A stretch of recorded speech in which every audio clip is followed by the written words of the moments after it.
যাক, অবশেষে ছোট ভাই ঈদের শপিংটা করে দিতে পারবো। ছোট ভাই অনেক খুশি হয়ে যাবে। হ্যাঁ, এই আল্লাহ, এটা আমার সাথে কি হলো? এখন আমি আমার ছোট ভাই শপিং কিভাবে করে দিব?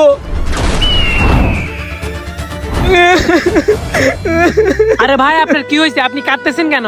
আরে ভাই, আমার ছোট ভাইয়ের ঈদের শপিং এর টাকা চিন্তা করে নিয়ে গেছে। এখন আমার কাছে একটা টাকাও নেই। এখন আমি আমার ছোট ভাইকে শপিং কিভাবে করে দিব? আরে ভাই, আজান তো দিয়ে দিছে, সবকিছু সমাধান হচ্ছে নামাজ। এটা নেন, নামাজটা পড়ে নেন, দেখবেন সবকিছু ঠিক হয়ে গেছে। नादान को इस बात का बिल्कुल नहीं पता। হে আল্লাহ, তুমি কিছু একটা ব্যবস্থা করে দাও, নয়তো আমি আমার ছোট ভাইকে কি দিয়ে বুঝ দিব। তুমি কিছু একটা ব্যবস্থা করে দাও আল্লাহ। के हुजूर আরে ভাই, তোর হাতে এত শপিং কোথা থেকে আসলো? কোথা থেকে আসলো মানে? তুমিও তো আমাকে। এই নে ভাই, তোর ঈদের শপিং। আরে ভাই, আমার জন্য এতগুলো শপিং? হ্যাঁ, মুসলমান হলে সবাই কমেন্টে লিখি ঈদ মোবারক।